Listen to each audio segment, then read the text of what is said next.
Hi, I'm Cassandra.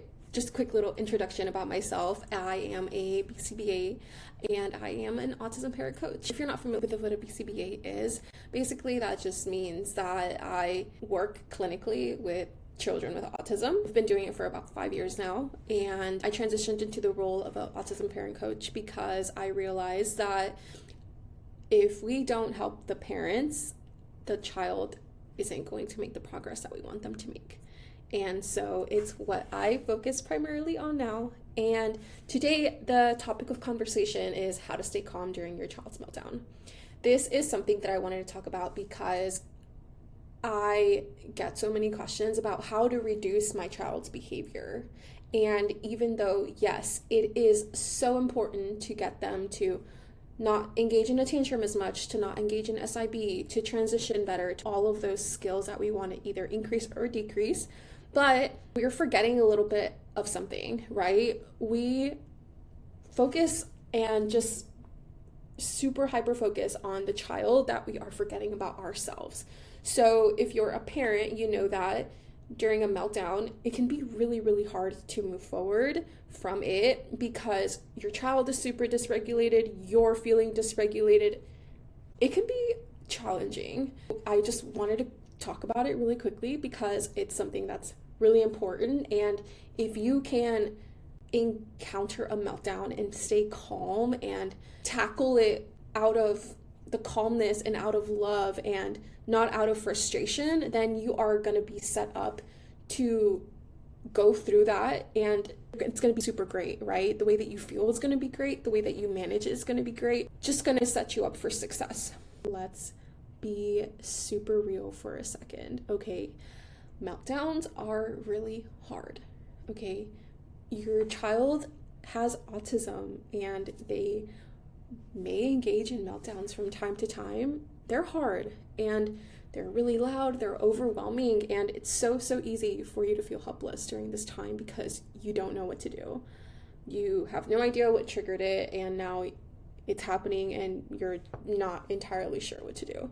But the thing is, the goal is not to fix it. The goal is to just get through it, right? Because let's be real, it probably is going to happen again, regardless of how much you prepare, of how much you do, of how much therapy they receive. It's just part of it. And yes, you can get to a point where they're not happening as much, but the chances of it happening again are slightly high. Let's talk about the meltdown itself. So what is happening whenever your child is engaging in a meltdown? So first, it's not really a tantrum, right? Because they're a little bit different. A meltdown just means that your child feels really dysregulated at that time. Something is happening that they can't really explain. Maybe they're not even able to communicate during this time, and they're straight up full flight or fight mode, right? They don't know what's going on. They can't process their emotions, so they are engaging in a full-blown meltdown. They're not being difficult. It's sensory overload. So much is going on in their little brain, and they can't really process it the way that they, maybe wanted to, the way that you maybe wanted to, the way that therapists and all of these people worked with them to be able to help them through it. It's just not happening, right? The point is they're having a meltdown, so what can we do? Your energy sets the tone. So what do I mean by that? Whenever a meltdown is happening, you're in the middle of it. If you are upset, you're frustrated, your child can tell. And I know that you know that because I know that you're like, in a moment when it's happened, I know that you probably are thinking, man, I am so over this. I just need it to end. So I'm going to do whatever it takes for it to just end, or I'm going to just get rid of the issue, which maybe you're going to pick them up, take them somewhere just for it to be over. Give them whatever they want in the moment because you just want for it to be over. I get it. But in the moment of it happening is if you're feeling that way and you're panicking, you're yelling at them, the chances of it lasting a lot longer whenever you are feeling that way are so high, okay? Think about that for a second. A lot of things in life are really mindset. What does this have to do with autism? Well, it doesn't have to do with autism itself because autism is a diagnosis. But as human beings, we all have a different mindset. And whenever we are going through this meltdown and we're thinking about it like, ugh, here they go again. I don't know what to do. I need to fix them. I can't get through this. I'm a terrible parent. The more that you think and the more that you say those things out loud, the more that it's gonna probably happen. If you think you are a horrible parent, the chances of you performing in a way that's not the best are high. It doesn't mean that you're a horrible parent because you did nothing wrong for your child to have autism. I want to express that to you right now because you didn't. But if your mindset is, ugh, I did this to them, or I am a terrible parent because I can't get their meltdowns to stop, then they may keep happening and they may keep getting worse because you believe that. We have to be able to say, my child is engaging in a tantrum. It's real. I didn't do anything wrong, but I need to learn how to be able to manage it, rather than, ugh, a tantrum again, a meltdown again. This is awful. How can I get rid of this?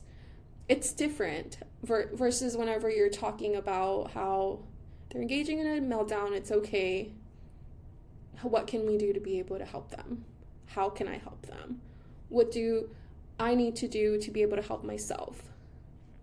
It's all very different. Let's talk about staying calm at home. So first, we're going to talk a little bit about different settings because meltdowns can happen wherever you are. They can happen at home. They can happen at grandma's house, aunt's house, the grocery store, restaurants.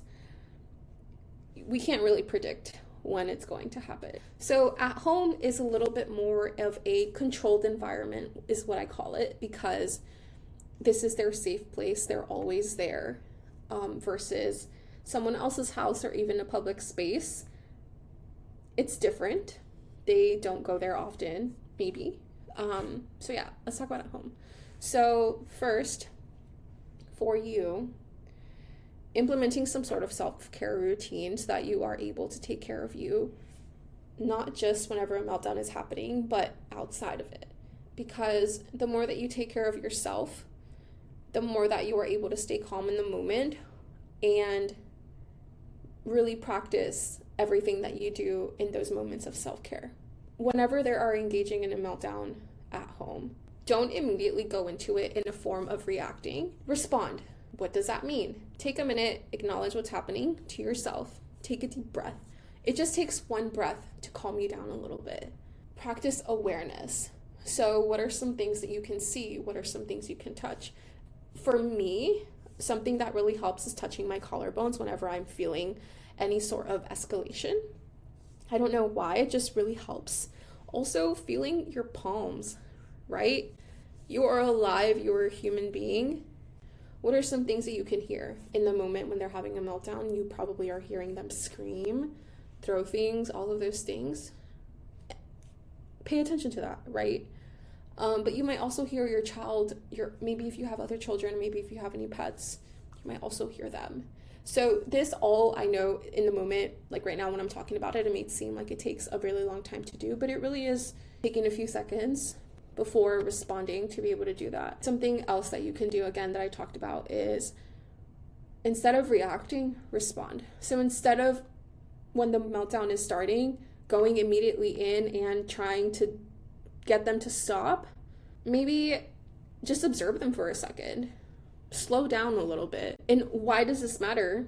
Because if you're going in, again, in a form of reacting, the chances of it escalating are high than if you go into it in a form of responding, which is, okay, I got this. I know what to do. This happened before. It's okay. I'm just going to go and try and see how I can help them. The last part is a go-to plan. So the more prepared you are, the calmer that you will feel whenever it starts happening. If you already know what to do before, then whenever the meltdown happens, it's easier to stay regulated. So in public, this one is a challenging one because staying calm in public is so much easier said than done. And I get it. I understand. The chances of this happening are pretty high, and that is people staring at you. There is a lot of people in this world that, one, have never seen an autistic child. or understand what autism is, believe the same things that you believe about autism, and all of those things are okay. As much as we want people to not look at what's happening, the chances of them looking at us is high, and it's unfortunate. And there are a lot of people in this world that are working on really exposing people to what autism is and what it can look like. And that, hey, whenever a child is engaging in a meltdown, doesn't mean they're in danger, doesn't mean someone's harming them. It just means that they're dysregulated. It's so much easier said than done, I know, but your child is your priority in that moment, not the other people. If you can, something else that you can do is find a quiet spot. Something that just came to me was, I know at like outlet malls, obviously everything is outside.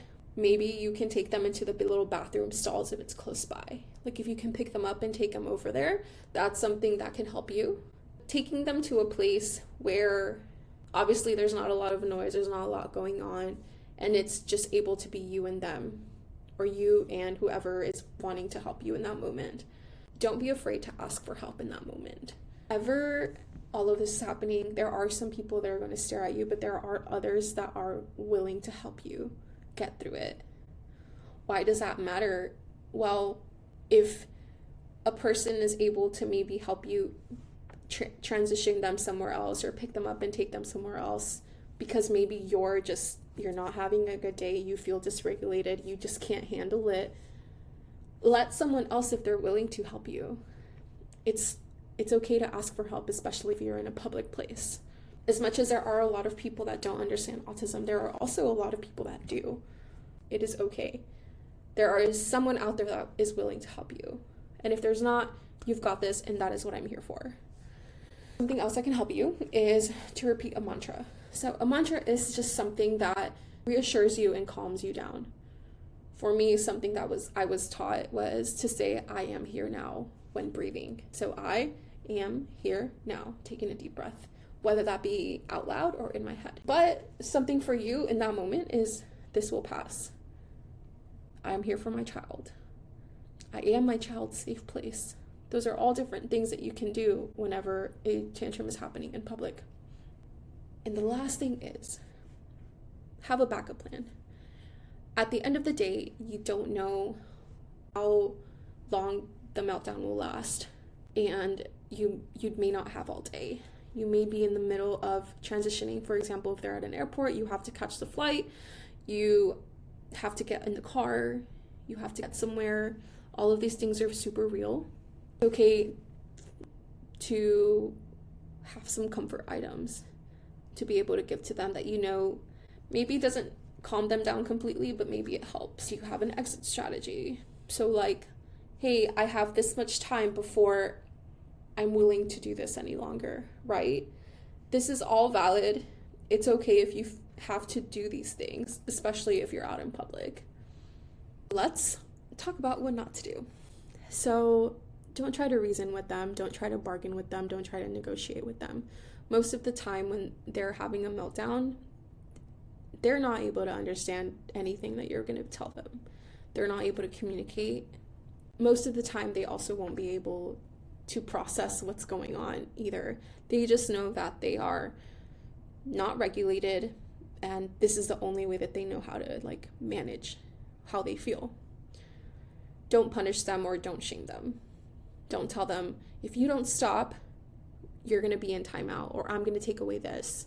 I hear that a lot from parents, and I know that personally it's a very cultural thing for my culture. It's so easy to say that, right? It's so easy to tell them, no, stop. If you don't stop doing that, I'm going to take away this. How many times has that worked for you? Just being super real, okay? Don't take the meltdown personal. That one is so much easier said than done, and I get it. But again, it's not your fault. Something is going on in their little brain and they can't process. Don't take it personal.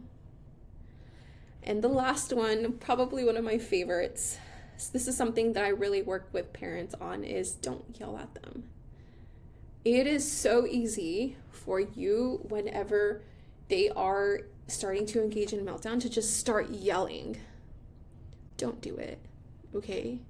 That can hurt more than it'll help. And the last thing is when you feel overwhelmed. If you can, and if you have someone there with you, ask for help.